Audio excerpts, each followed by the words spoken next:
How did you and Bagwell get close? This Sting actually introduced us, Right. and Sting goes, I know he looks kind of, like prima donna-ish, and he waxes his eyebrows and all this stuff, but he makes me. Sting goes, I don't know why, but he makes me laugh. Right.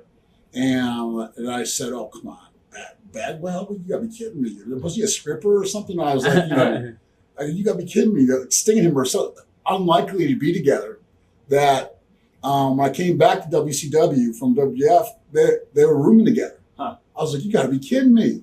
And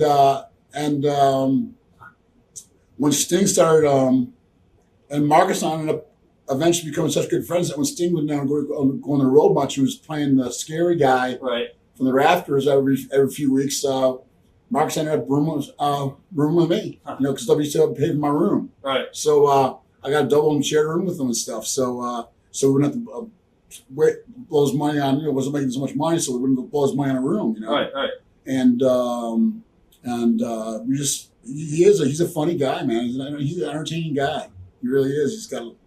He's a great storyteller, and he's a fun guy to be around. Does Sting actually like that gimmick, the new gimmick, as far as him coming down from the ceilings? I think he enjoyed it, yeah, especially the days off. Right.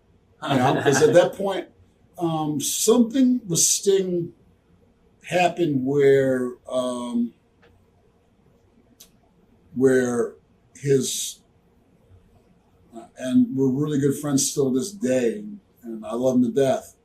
But it got to the point where I'd use an example. We went to a shopping mall one time who wanted to buy a pair of sunglasses, and people literally chased us out of the mall. There's some point Sting, there's a fine line between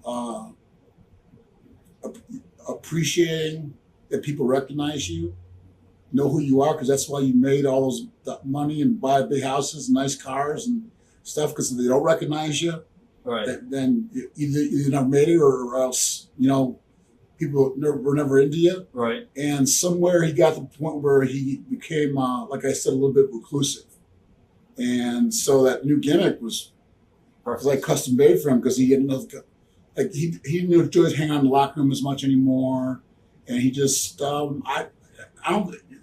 didn't like anybody. It wasn't that he didn't like wrestling. He was growing tired of it. He wanted to spend time at home with his family and didn't want to travel anymore. And who can blame the guy? That's his decision. And as far as the fanfare goes, he'd rather not be recognized. Right. And that's part of what the pain thing helped him out a lot. I was like, God, step into my body, and I don't wear paint or anything. Huh.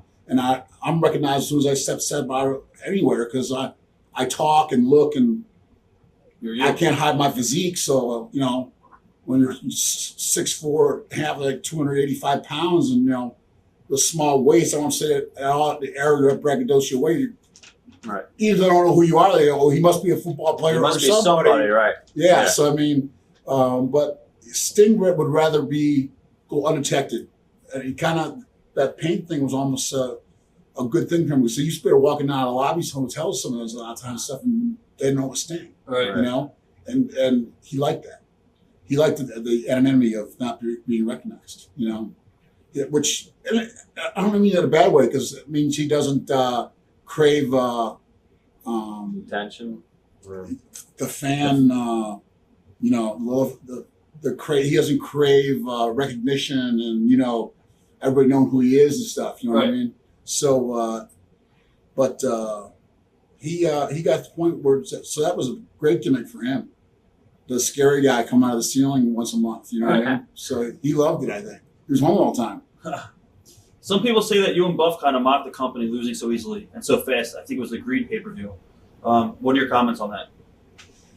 That actually at the what was it now? I think it was the Greed pay-per-view. I forgot. I'm not sure. Maybe who were wrestling? Palumbo and O'Hara. You know how things it's so funny how things get twisted completely around. I've never refused to do a job. I've done exactly the way that they've asked me to do it. I've never gone in the ring and pulled something on a promoter or a booker and said, okay, if you want to put this guy over, oh, I'm going to do it in 2 seconds and we look fake. Right.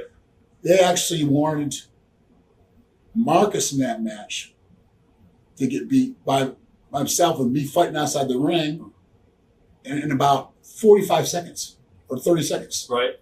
And I said, and I volunteered, being a professional I am, if you really want to get these guys over that strong, I go, beat me too.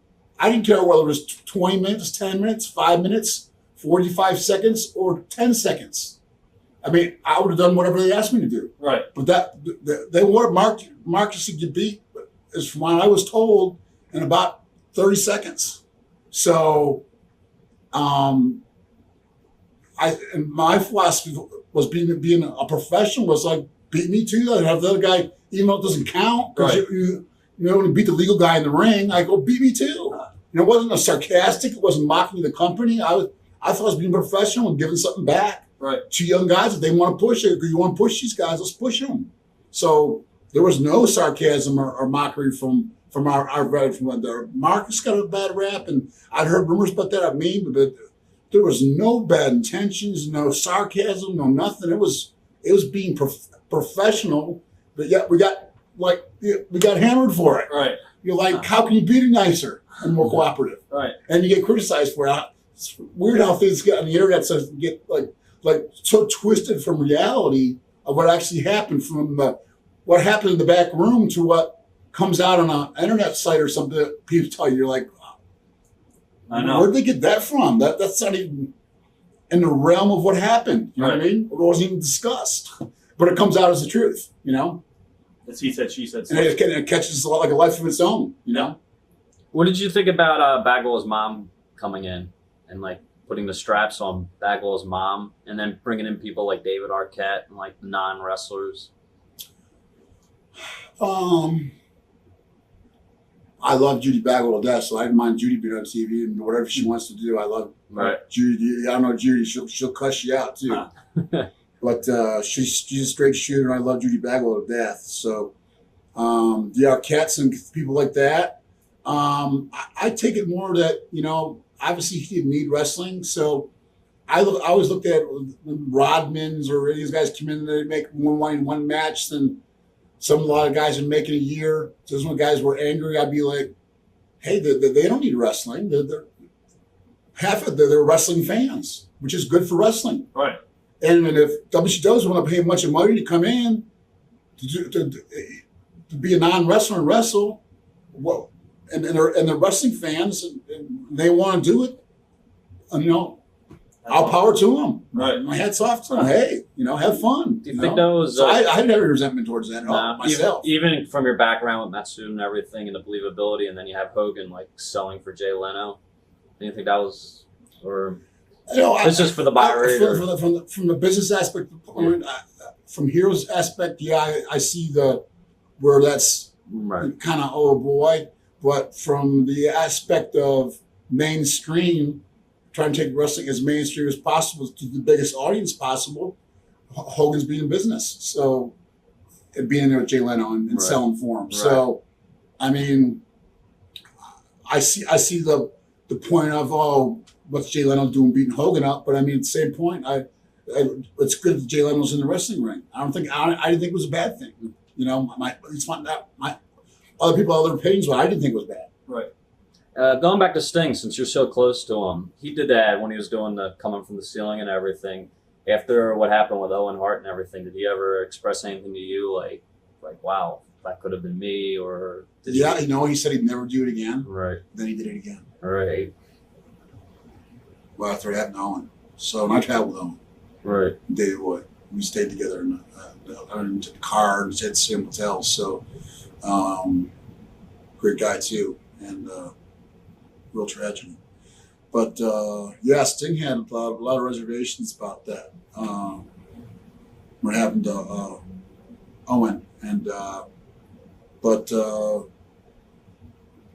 Sting's I guess, but some of he's a professional and they want him to do it, so he did it. Right. Yeah, but I definitely think he had reservations about doing it, and I think he was a little scared. Right. And can you blame him when something like that happened to somebody else? Right. So I don't blame him. So Right. yeah, he had reservations about doing Right. it again. He did do it again. So I compliment him on it. But yeah, he was nervous and said he wasn't going to do it again, but he did. Right.